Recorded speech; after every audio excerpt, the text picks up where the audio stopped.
Hello,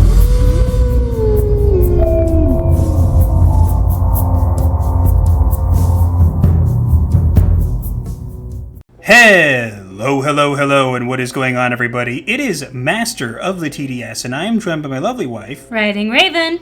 And we're back for another episode of Psycho-Synopsis. Indeed. The segment where we summarize all the Psycho for you.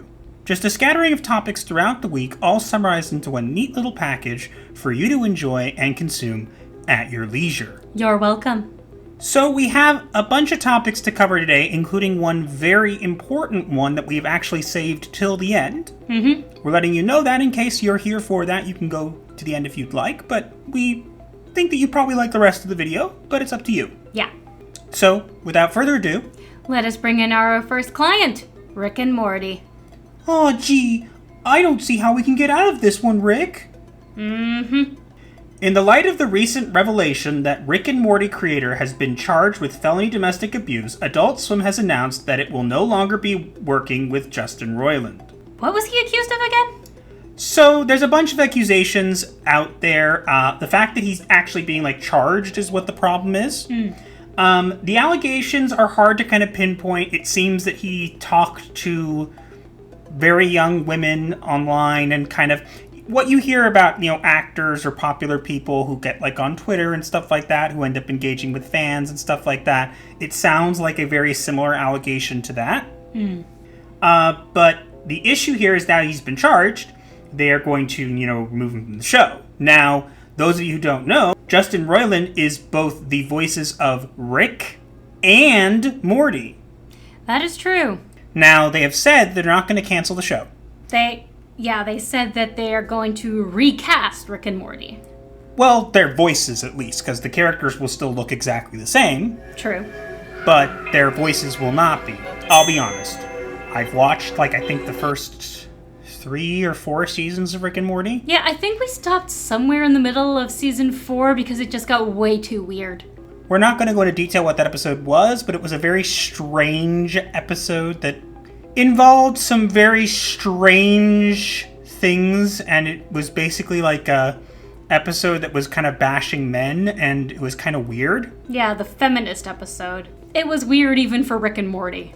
Yeah, so we stopped there. Now, I've heard it's good in certain, other areas, and that's great. If people like it, that's cool.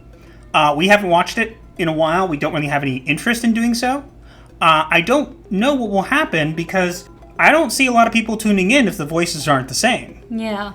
You can't just recast voice actors like that. Now, I understand why they're doing that, but I don't know if that's going to reflect well with the audience. And look, I'm not going to discount the fact that he's being charged and it's terrible, but there are certain people in the media and stuff like that who could be charged with stuff and have evidence and whatever, and they walk away scot-free. Ezra Miller. True. But I think that if they can find a voice impersonator who can do the voices almost exactly or exactly, most people won't know the difference. Yeah, maybe. We'll have to wait and see. Like I said, we're not that interested. I did think it's definitely an interesting story, and it was very weird how they came out about it because they posted about it on Twitter and they turned off replies like they were going to get backlash. It was kind of weird. I don't know. It's a weird story. We'll maybe have updates on this in the future. As of now, looks like Rick and Morty is going to be having some troubles. Yes, and not the alcoholic kind. Moving on. Next up, we have Tomb Raider. Just call me Laura Jones. No. Waller-Bridge is attached to write the scripts for a Tomb Raider TV series for Amazon. Oh dear. I'll be honest, I've played a couple of the Tomb Raider games, maybe 1 or 2 of them in the past. They're pretty good. Haven't seen any of the movies because I've heard they haven't been that great. I know she's a very popular character, especially with men and women. I don't get why people in Hollywood seem to fail upwards because, Phoebe Waller-Bridge is going to be in Indiana Jones 5. Which is likely going to fail. Now, we don't know. It will probably make some money. But I don't see it being a beloved classic. Yeah. That it will never be. Now, why they're suddenly deciding to make a TV show on Tomb Raider alone is really not a great idea. Amazon, Rings of Power, ring any bells? Well, they're also, I think, doing BioShock, and they're definitely doing Warhammer 40k. It seems to me that they're trying to market off of video game adaptations in the form of TV shows. And maybe they will do a good job, but so far, video game adaptations into TV shows haven't been that great. Now, there is The Last of Us, which apparently is doing quite well, which is fine. But Halo was a disaster, as everyone probably wants to forget. And it is coming back for another season. Somehow. I don't know why. Now, I did hear that people are saying, they're not gonna, announce that Phoebe wants to be involved with the show, and probably even play Lara Croft. But they're not announcing that she's part of it, and I think the reason is because they're waiting to see how they do with Indiana Jones 5 and how it does. Mm-hmm. Because if she becomes the new face of adventuring and, adventure and the adventure archaeologist, whatever, like they've been hinting, then, now we'll just use that to market our Lara Croft show. Bad idea. She doesn't even fit the part. I agree. I think that it's not a good fit. I don't think this actress is that good. I'm not saying she's terrible, but she's not that good. And I don't understand why actors or actresses who aren't doing well or can't do well end up getting more and more parts. It's the only industry where if you do badly, you get rewarded. Yeah, it makes no sense. It's very backwards. Imagine you hire a plumber, and instead of fixing your sink, he takes it apart, takes all the pieces, and never comes back. Would you want to hire him again? No. Well, that's kind of what's happening here. We'll give you a franchise, you completely destroy it, and then we'll just give you another one. Yeah, it makes no sense. People like to say, well, it made money, so it's good. No. Just because something made money does not mean it is a profitable franchise. It can make money because people will watch. It can make money because people will look at it. But it's long-term viability, and that's what these kind of TV shows and movies lack. Pretty much. We'll have to wait and see. Mm-hmm. But, don't have high hopes for this. Amazon was bad enough. Phoebe, yeah, that's a no. A big no. Moving on. And speaking of things that failed, we have Cowboy Bebop. Welcome to the ouch! Pretty much. Cowboy Bebop anime creator Shinichiro Watanabe has admitted that he couldn't bring himself to suffer through more than one scene of Netflix live-action Cowboy Bebop. No kidding! What? You're saying you didn't like it because it wasn't what you made and you weren't involved in it? Shocking. You mean you gave them scripts and told them exactly what to do and they just said, oh, that's nice, we're going to do what we want, and it didn't go over well? Pretty much. Keep in mind, this is a show that after that 3 weeks, count them, 3 weeks after it premiered, was immediately canceled. Yeah, I think that's a record. But apparently it did well and there were petitions to have it back. Nobody liked this show. No. If you had made it a different show that was maybe based off of Cowboy Bebop, maybe then people would have liked it. Like maybe a spin-off within the Cowboy Bebop universe. But you literally made it you tried to make it like a copy, and then at the same time, you also, completely changed things because, we don't want to see an actual adaptation of things we've seen already. Yes, we do. Pretty much, yeah. I mean, the whole point of doing a live-action adaptation is because you want to see what you've already seen, but in live action.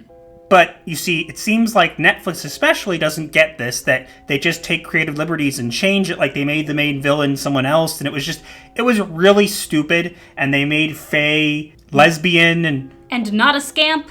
And whatever. It was a ridiculous premise for a show, and they had some decent elements to it. There were some things people liked, but it's not surprising that the creator of the actual anime is like, hey, this is garbage, because guess what? You didn't listen to him.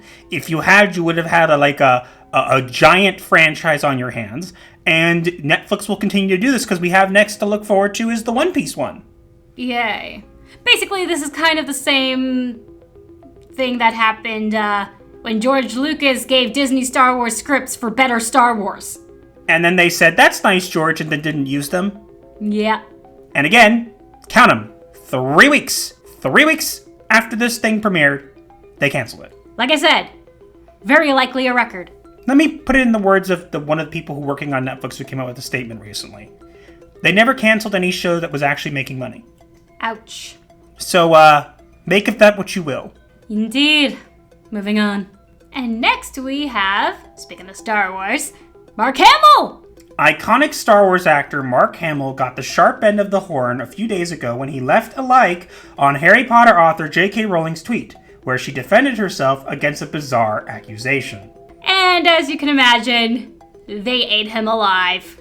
Now, the funniest part is I made a compilation, as you can see on the left. And the coolest thing about this was that it actually got picked up by Fox News. And a bunch of other news sites.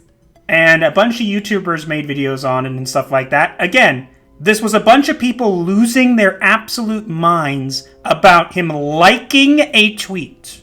Not commenting or agreeing, just liking. Because likes mean you're supporting it, and that means you're transphobic. No, it doesn't. What she said. If you are looking for reasons to be offended online, you will find them. This was not one of them. How much dumber can they get? As you can see, Mark Hamill quickly backpedaled after being called out in mainstream media news and said, "What I liked about this exchange was someone speaking their truth to power. Twitter is unfortunately no place for nuance. It is imperative I make this abundantly clear. I support human rights for everyone, regardless of their gender identity, period." Nice try, Mark. It didn't help your case. It will never be enough. You still did it. And these people, even some people in the things were like, "You liked Dip comment 3 years ago, so you're obviously doing this one on purpose." It was 3 years ago. You have no life. Get over it. But it was really cool that I got picked up on Fox News and other things like that. It was really, really cool. Never thought it would be Mark Hamill that did that for me.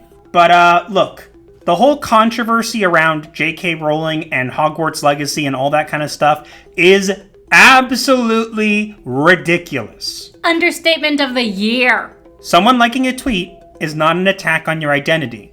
If you take it that way, that is your problem. And you have such a fragile ego and such a fragile personality that someone who you watched in a fictional movie liked a tweet of someone who made a fictional magic fantasy series, and you decided that that was enough, that your life is in danger. Guess what? What? The real fantasy is your life. But Because just because you're offended in your imagination doesn't mean other people care. Live in reality for once.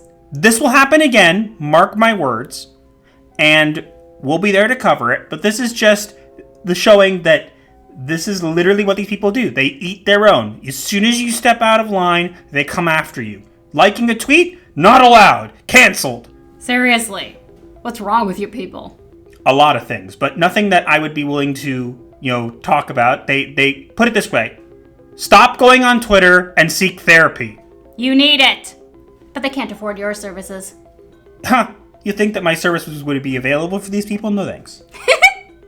Moving on. And next up, we have a taser! Scarlett Johansson's Black Widow was close to including a key connection to her fellow Avenger Thor, which would have been explored through the movie's villain, Taskmaster. A taser hammer. And as you can see, I, Taserface, approve of this. Oh, so stupid. I'm partly glad that didn't end up in the movie. It was a stupid idea. Point blank. The fact that Now, Taskmaster's abilities were supposed to be that she could technically it's a she in this movie, but his abilities is basically that he's able to learn from other heroes and things that you do, and he can copy your abilities by watching you. Yeah. In the movie, they made that completely different. And they made it a girl, even though the stunt double was a guy the entire time, but okay. They're going to bring this character back. Now, having weapons that mimic the powers of other people wouldn't have been terrible, but I think that this is the stupidest idea. Yes, I will smack you in the face with a hammer, and just to make sure that you actually get knocked out when I bludgeon you in the head with a hammer, I will make sure that it tasers you. That way you don't die, you just get stunned, even if I hit you with a hammer in the face. What he said. Completely and utterly ridiculous. These people, I'm glad this didn't get put in because it was just stupid. Who came up with this? That was a stupid idea. Of all the powers you could mimic, that was the stupidest one. Mm-hmm. But seriously, who thought of this? Whoever did, your thing didn't make it in for a reason. Yeah, you can't mimic the power of Uru metal. If it shocked people who touched it, fine. Making it a taser is like, I'm gonna bludgeon you in the face, but if it doesn't kill you, I'll make sure you're stunned. That's not how tasers work! Stupid idea. Uh-huh. I think we need to move on before we lose ourselves in the stupid. Moving on. Indeed, speaking of Marvel stupid, female Adam Warlock! By the power of creative bankruptcy! Marvel Comics announced that it will seemingly change Adam Warlock's origin in an upcoming solo series titled Warlock Rebirth. Introducing Eve Warlock. Get it? Cause his name's Adam? So if we have another one and it's female, it has to be Eve. Ha ha ha ha ha ha. Why aren't you laughing? Because it's not funny or clever. It's so stupid, and they even mention how she's going to strip Adam of his powers, including the Soul Stone, and blah-bitty-blah-bitty-blah. And be the bestest ever! Now, the thing that also bothers me is that there's another character that was revealed at a point in the past in Marvel that looks very similar to this, that was meant to be the perfect mate of Adam Warlock. She's gone by many names. I'm not even sure what her name is now, I know there's a bunch of them. But she was meant to be like the perfect mate for Adam and to create the perfect union between their species and whatever. Whether this character is that character, I don't know. But again, Eve Warlock. Seriously? You couldn't come up with anything better. Really. No, they could not. There's no creativity or originality among these people anymore. It's just a stupid idea. And the fact that this exists is so stupid. How much do you want to bet this character will appear in the MCU? Oh, most likely. They've already shown pictures of live-action Adam Warlock for Guardians 3, I think. And if that movie hasn't come out already. And he has a baby face. Yeah. And not the good kind. No, he does not look like a man at all. Regardless, it's stupid. They have her being like, they're choking him out on the front cover. And again, it could be a good story, maybe, but like, it's ridiculous. This is just stupid. Stop with the race and the gender swaps and whatever in comics. Come up with original characters. If this character turns out to be that other character that I mentioned, again, the name escapes because she's had so many different names. If it is that character, then fine. But still, a dumb idea. Mm-hmm. Shall we move on? And lastly, we have Eliza Blue. We've saved the worst for last. Yay.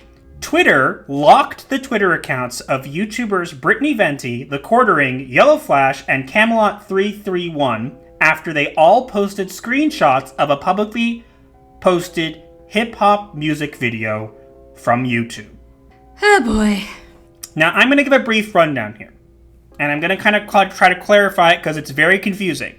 Eliza Blue is known on Twitter as an advocate against human trafficking. She got a lot more notoriety by Elon Musk because Elon Musk retweeted her and interacted with her, especially when he took over Twitter. There are rumors that he gave her a Tesla, whatever. None of that can be confirmed. Brittany Venti and Eliza were on a show together at some point. And Brittany was made aware of a video that shows Eliza doing some interesting things that kind of supposedly took place around the time that she was trafficked and didn't seem like her brand, so Brittany couldn't message her, so she basically posted it and asked Eliza innocently, like, hey, could you clarify this? Eliza didn't clarify it. She locked Brittany out of her account.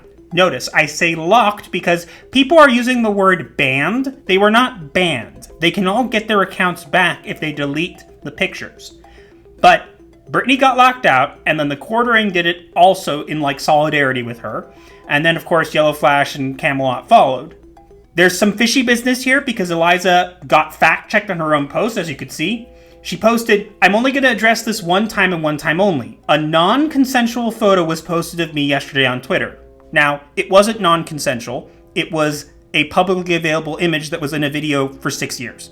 The photos have been removed. The source of the photo has also been contacted, and I'm preparing to escalate to the full extent of the law.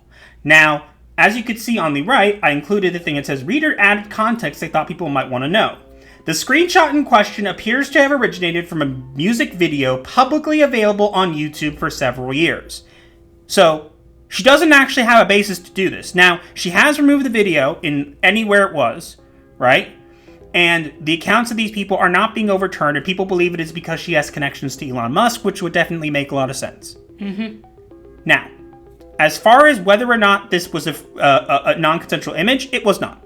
It was public and was available, and she's made multiple videos and stuff in the past talking about it. This could have all been handled so much easier if she had just said, hey, yeah, that's my past. I was kind of forced to do some crazy things. I'm not comfortable with what I did, and I regret it. That would have been wise, but she is clearly not wise. Now, we actually got a statement from World Star Hip Hop, which is the people who own the rights to the video that she got struck down. And as you can see, it says, she was paid for this video and we own full rights. Anything further can be addressed via legal. Thank you. So, what does that mean? Basically, this person is on Twitter and is not getting any reprimand or any getting to do whatever she wants. And again, she is not suspending people from Twitter. She is getting them locked out of their accounts. There's a big difference. Now, I understand that some people look at this and go, okay, what's the big problem? The big problem is that Elon Musk is protecting this person, and this person being protected by Elon Musk is not okay because Twitter is supposed to be fair and unbiased now. That's the main goal. That's why he bought it. So if you're listening to this person and you're taking like the head of Twitter safety is actually communicated with her and follows her directly and said basically that Twitter's on her side. Now, the policy about photos has been there for quite some time. And I've actually had a run-in with it before where I was forced to delete an image. I don't know how that policy works. I think it's stupid. Mm-hmm. But it makes sense. It was been there for a while, so it's not like it's something new. However, I do believe it was fair use in this situation because at the time of them posting it, it was fair use. And now, the problem is that this person gets to do whatever they want without repercussions, and because of what they've done, they've drawn their past into question, and it turns out that their definition of trafficking is that someone used their images on Instagram to bring in men and women into other things. That's not how human trafficking works. It's always possible that there's something we don't know, but the fact when you run and hide rather than explain yourself, rather than come out in front of it, it just tells me a lot about what's going on here. So what I think is this person is obviously fake. There's obviously things being brought up, and she's done this to herself. She's losing followers. She's going to be losing attention, and this is a person who's always wanted to be famous and now is. She's kind of even making fun of it, like she got away with it. She's not going to get away with it. People aren't going to be quiet about this.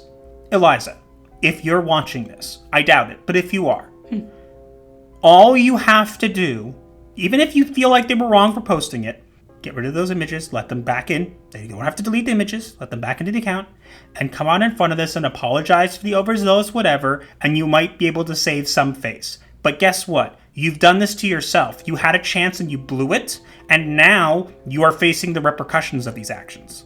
I mean, this is definitely overreacting beyond overreacting. She definitely could have handled it better, and it really does make people think, what is going on here? Which leads people to not believe her anymore. Yeah, and it calls a lot of things into question, and she could have come out in front of this and said, hey, it was my past, it was weird, I did some things I regret. Everybody has. Yeah. I don't like talking about it. The end. Seriously. But now you've done it. Now you've pissed off Twitter, and yes, Elon Musk may be on your side, but hashtag free the quartering and free Brittany Venti and all these others have been trending for days. Yes, they have. People aren't going to forget it. And you came out with another statement today basically saying how you're so proud of what they've done to get rid of the video. You're full of yourself. That's an understatement, love. You need to get out of in front of this right now and try to fix it. If not, what's going to happen here, the facts are, there are 4 creators locked out of their accounts. They can get back in if they delete the image, but that means kind of admitting fault, so they're not going to do it. This could all be solved if you just didn't freak out, but freaking out tells us a lot. So, again, whether all this is true about the connection with Elon Musk, whatever, we can only speculate from what we've seen. Yeah. But what we know as a fact is that 4 creators are locked out. because of your actions, and you are not justified in making those actions. Maybe you are now, but at the time you were not. And if you have any decency, you will do the right thing. Considering what she posts, I don't think decency is in her vocabulary. Yeah, me neither. But, you have a chance. I would take it now before it's too late, because it's already, the damage is done. You're never going to recover from this. Never. So, if you want to try and at least scrape together some credibility, getting out in front of this, good idea. Yeah, not like it's gonna help, though. You reap what you sow. Indeed. And catfishing is not being a survivor, so shame on you. Seriously. Moving on. And with that being our last client of the day, it's time for us to reveal the diagnosis of the week. And this diagnosis is inspired by Eliza Blue and her behavior. Do tell! So the diagnosis for this week is responsibility deficit disorder. Please explain. So responsibility deficit disorder is when people continue to make excuses and blaming others for their mistakes, and they're unable to carry out things they're supposed to do. They end up being socially, ostracized.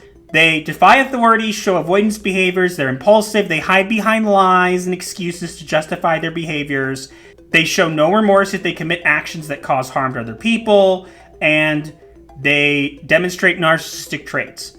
This is not just something that fits Eliza Blue to a T, but it fits Hollywood as well. These people lack the ability to take responsibility for their actions, and because of that, they continue to fail upward. And here, Eliza is not going to fail upward because she is refusing to take responsibility for her actions, and what's going to end up happening is she's going to end up being forced to. Same thing will happen with Hollywood, it'll just take a lot longer to get to that point. We have seen some of it, but that's why I feel that this is a great diagnosis for this week. I agree. Completely. And now we move on to the remedy of the week. And this week, though we have done this one before, we are going to send you to That Star Wars Girl. Mostly because she's been covering the Eliza Blue situation quite perfectly. Yeah, Anna's a great content creator, nice person. She has been covering the Eliza Blue stuff since the beginning, and she's done some great videos on it that you should go check out if you want to know more. We may not have explained it too well. Again, this is a topic that we were familiar with, but we wanted to cover because we thought was important, but we may not have gone into much detail. There's a lot more. The rabbit hole goes down a lot deeper.